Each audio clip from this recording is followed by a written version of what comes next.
Olá, pessoal, sejam bem-vindos a mais uma edição do nosso resumo semanal, onde a gente vai debater com um especialista do mercado sobre três temas que causaram certa comoção no mercado de cibersegurança ao longo dessa última semana.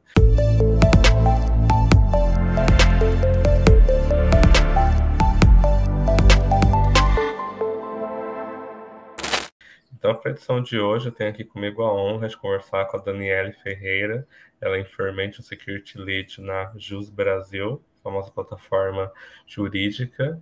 Então, Daniele, primeiramente, muito obrigado por aceitar o convite de participar. Eu que agradeço o convite, é um prazer, ainda mais para falar sobre temas que eu gosto bastante, então acho que vai ser bem bacana. Então, vamos lá, Daniele. Bom, a nossa primeira pauta é a respeito de uma nova botnet que tem surgido, né, e causado preocupação entre os especialistas, chamada HyperBoot. Ela nada mais é do que uma variante da Emotet, então seu código-fonte é bem parecido, mas ela tem focado em infectar dispositivos IoT e utilizar o tráfego desses dispositivos para lançar ataques DDoS contra servidores de jogos online. E o que me chama a atenção nessa notícia é que a gente sabe que o mercado de IoT tem crescido, né, de forma exponencial e tantas empresas quanto os consumidores finais às vezes usam dispositivos IoT de forma indiscriminada, podemos até dizer, né, simplesmente compram ali um dispositivo qualquer de um fabricante desconhecido, instalam, conectam na sua rede corporativa ou doméstica e às vezes aquilo ali passa realmente a ser uma porta de entrada para atores maliciosos, né? Então, como é que você enxerga né, todo esse cenário do uso indiscriminado do IoT e dos malwares que fazem uso desse cenário? Bom, em uma experiência anterior a gente utilizava bastante dispositivos de IoT para questão de farmacêutica, até para usabilidade, ali era uma coisa que foi trazida da nossa sede dos Estados Unidos, porém eu não vi muita mudança no cenário de IoT, olhando para a segurança nos últimos anos. Então, isso é um prato cheio, né, para que esses agentes de ameaça continuem desenvolvendo malwares para atacar esses dispositivos para fazer DDoS. Isso já acontecia muito no passado. Eu lembro até que teve uma notícia de um hacker que invadiu uma babá eletrônica, simplesmente para perturbar mesmo os donos da babá eletrônica, porque o cara acabava gritando, acordando o bebê e tudo mais. Mas a gente está vendo aí uma evolução de realmente grupos de ameaça maiores, né, como é o caso do Emotet, e por saber que o agente de ameaça, Emotet, gosta bastante de distribuir os seus malwares aqui em território brasileiro. Acho que as empresas precisam ficar bem alertas, né? A gente sabe que hoje a utilização de IoT é bem normal, principalmente quando a gente olha ali para o setor de logística, alguns outros setores. Então, uma dica que eu dou, né, para as pessoas que estão nesse cenário, se vocês ali não conseguem cobrar o fabricante daquele IoT para ele te entregar uma feature de segurança, segurança em camadas, sabe? Tipo, já que eu vou ter esse dispositivo vulnerável na minha rede, então o melhor é que ele se comunique o menos possível com o que é o meu ambiente crítico, né? Então, a gente sabe que não tem uma regularização ainda para cobrar isso dos fabricantes de IoT, então acho que uma das alternativas para a empresa realmente seria segregar a rede desses ativos para evitar incidentes maiores aí no ambiente. Perfeito, Daniel. Bom, a nossa próxima pauta nessa semana também, tanto o FBI quanto a CISA, né, a Agência de Segurança Cibernética e Infraestrutura dos Estados Unidos, emitiram um alerta bem preocupante. Eles descobriram que atores maliciosos ligados ao governo do Irã utilizaram a Log4j, né, aquele conjunto de vulnerabilidades que aterrorizou o Natal de todo profissional de segurança da informação agora em dezembro de 2021, mas que já foi corrigida, né, já foram emitidos patches de correção para esses conjuntos de vulnerabilidades. Tanto a FBI quanto a CISA descobriram que atores maliciosos iranianos usaram, né, dessas vulnerabilidades em uma agência governamental do próprio Estados Unidos que não tinha instalado tais patches, então continuava vulnerável a esse erro, né, esse bug de dezembro do ano passado. E a gente sabe que isso é algo que acontece o tempo todo, não só com o usuário final, mas, né, dentro de até não só agências governamentais, mas também Empresas. empresas de todos os portes, grandes portes, médio porte, pequeno porte. As pessoas, no geral, não se importam, né, com patches, elas não consideram eles críticos. Como é que você enxerga esse problema? Como a gente pode resolver isso? Bom, primeiro disclaimer é que não é só nas agências nacionais aqui do Brasil que essas coisas rolam, né? Então eu fico um pouco menos, um pouco mais, não feliz, mas falo, pô, não é aqui só no Brasil, nos Estados Unidos também, gente. Porque aqui cada semana é um vazamento diferente em alguma agência do governo, né? Mas falando sobre correção de patch, cara, eu passei muitas vezes por resposta a incidentes de clientes e alguns geraram comoção em outros clientes e toda vez os clientes viravam, mas o que, que eu faço para evitar que isso aconteça no ambiente, que não tenha um ransomware, que o cara não consiga roubar meus dados. Eu simplesmente falar, cara, o arroz com feijão é atualização de patch. Eu sei que você não vai pegar e corrigir tudo de uma vez, porque tem ambiente legado, que depende ali de uma versão desatualizada de um software, tem vários ali empecilhos dentro de cada infraestrutura, né? Cada um tem a sua particularidade, mas o Log4j foi algo que tirou o sono de muitos pesquisadores, de muitas pessoas da área de segurança. Então, cara, é correção a toque de caixa, sabe? Acho que não precisaria nem esperar algo desse tipo acontecer para corrigir, porque primeiro, já tem a versão já corrigida, né, o patch de correção. Segundo, algumas ferramentas de segurança já têm os seus bloqueios para, por exemplo, eu tenho um ambiente legado aqui que eu não vou poder atualizar o patch. Então, vou ativar essa feature para poder proteger esse ativo.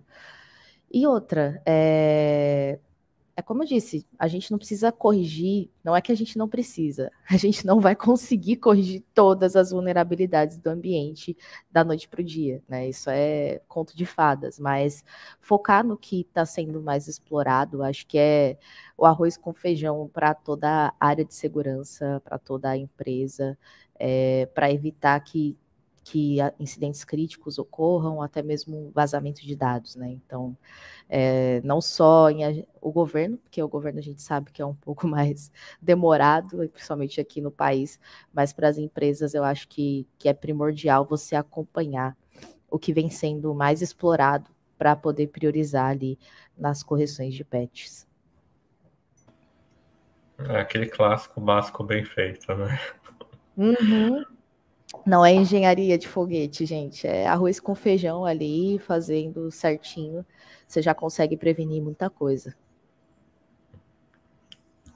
Maravilha. E bom, para a gente terminar, mais uma notícia que causou bastante comoção. A Google, lá nos Estados Unidos, ela aceitou pagar quase 400 milhões de dólares como uma forma, né, de concluir um processo jurídico movido por 40 estados dos Estados Unidos, porque descobriram, né, que a empresa, em diversos seus aplicativos, eles meio que enganavam, vamos dizer assim, o usuário, né, a pensar que o aplicativo não estava coletando a sua geolocalização em funções como o modo anônimo do Google Maps ali, e outras coisas assim, quando na verdade, mesmo com tais funções, a empresa continuava coletando a geolocalização do dispositivo, né?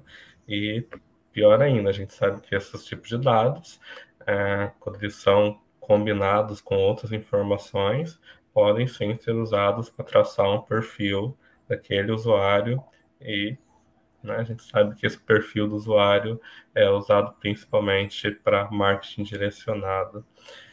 E o que mais me chamou a atenção nessa notícia foi o fato de que, com as legislações de proteção de dados, a gente se preocupa muito com vazamentos, políticas de privacidade mal escritas, coisas que a gente consegue ver. E quando de fato, realmente, um aplicativo, um serviço, uma empresa está fazendo alguma coisa com nossos dados, está coletando mais do que ela diz coletar, e a gente não vê, a gente não tem como saber, a não ser que seja alguém com conhecimento muito técnico, não sei, que faça uma engenharia reversa no aplicativo ali. Então, como que fica essa situação para o consumidor final? Eu vou dizer para você que, assim, olhando um pouco do que eu conheço dos usuários, eu duvido muito que eles leem o que está escrito ali da política de privacidade. Alguns aplicativos, eles deixam claro o que vai coletar. Você tem ali a opção de coleta ou não daqueles dados. Eu vi uma palestra na Ecopare, né, da Verônica Valeiros, que falava justamente sobre isso. Então, eles fizeram uma pesquisa sobre todos os aplicativos que tem, tanto para iOS quanto para Android, e a maioria dos aplicativos não cumprem as leis de proteção de dados. Então, os aplicativos, para você ter uma ideia, o aplicativo que mais captura dados e que não fazem sentido para o que é o propósito dele é a calculadora. Então, tipo, você não tem calculadora no seu celular, você instala e a calculadora está pegando os seus dados de localização, seus dados de redes sociais, seus dados que identificam, então, a sua idade, a sua cor, informações que para uma calculadora funcionar, não precisaria, entendeu? Então, é uma coisa que me deixa um pouco contente é saber que nos Estados Unidos tem algumas agências olhando para isso e indo, né, a fundo, principalmente contra o Google, que a gente sabe que é uma das maiores empresas americanas, e para cobrar os direitos dos cidadãos, né? Então, realmente a gente tem muitos aplicativos que não fazem a filtragem de dados, e tem um ponto que acho que foi o que mais me deixou chocada, é que nenhum fabricante de celular criptografa seus dados em trânsito. Então, tipo, se um cara quiser descobrir através ali do log do Google Maps, por exemplo, informações do seu IP, que ele mostra, informações da onde você mora e tudo mais, ele consegue capturando ali o tráfego. Outra coisa, Spotify.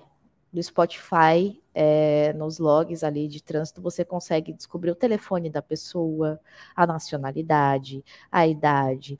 Então, são dados que a gente, primeiro, não sabe por que eles estão capturando esses dados e como eles estão usando. Na verdade, a gente tem uma leve, uma leve, como que eu posso dizer, intuição do que eles fazem, né? Que é vender para agências de marketing e tudo mais. Mas olha o risco que eles estão colocando as pessoas por não ter essa filtragem dos dados. Então, um cara pode ali capturar esse tráfego e conseguir informação de zilhões de pessoas da plataforma do Spotify, por exemplo, ou até mesmo das pessoas que utilizam o Google Maps. Então, cada vez mais a gente tem que não só olhar para a lei e cobrar a lei, mas olhar para as empresas, né, de tecnologia e saber como eles estão tratando os nossos dados, né? Então, tipo, não é só garantir que ele não seja exposto, né, que não ocorra um vazamento, mas também garantir que eles estão usando nossos dados para os fins que eles dizem utilizar. Inclusive, você citou Spotify, eu lembro de ter noticiado alguns anos atrás, um cidadão, né? Não me lembro da nacionalidade dele, mas ele estava em algum país protegido pela GDPR. E ele fez a requisição ao Spotify para saber quais dados, né, o Spotify coletava dele. Ele recebeu um documento com 293 páginas. Pois Só é. daí, só daí a gente vê quanta informação desnecessária, né? A gente tem Pois todo aquele é. conceito de minimização de coleta, mas ainda são poucas as empresas que respeitam, né? Acho que quase nenhuma. Tipo, quase nenhuma mesmo. É tipo, a LGPD, a GDPR, acho que a GDPR é um pouco mais madura, tipo, as empresas já estão um pouco mais acostumadas a lidar com ela, mas quando a gente olha para o contexto de LGPD é muito complexo. A empresa acha que escrever uma política de privacidade, colocar no portal e atender a requisição do usuário quando ele quer ser anonimizado é LGPD, não é? A gente tem várias outras atividades que precisam ser cumpridas, né? Mas como a gente tem aí a deficiência de não ter a fiscalização adequada no Brasil, as empresas ainda continuam achando que estão em compliance. Então, enfim, acho que falta um pouco aí da gente ter um apoio das agências do governo com relação a doutrinar e a conscientizar, né, as, as empresas aqui do Brasil sobre o que é aplicar LGPD. Então, eu sinto que tem um gap bem grande do que é a lei e o que é praticado no dia a dia, sabe? Perfeito. Pessoal, esse foi mais um nosso resumo semanal. Dani, queria agradecer de novo pelo convite, foi uma honra conversar com você. Imagina, o prazer foi meu, amor. E continue acompanhando nosso canal no YouTube. E lembrando também que o nosso resumo semanal também agora está nas principais plataformas de podcast em formato de áudio. Então você também pode encontrá-lo no Spotify, no Google Podcast, no Apple Podcast e no O Amazon mal Music. necessário, né? Então, pessoal, até a próxima. Muito obrigado. Tchau, pessoal.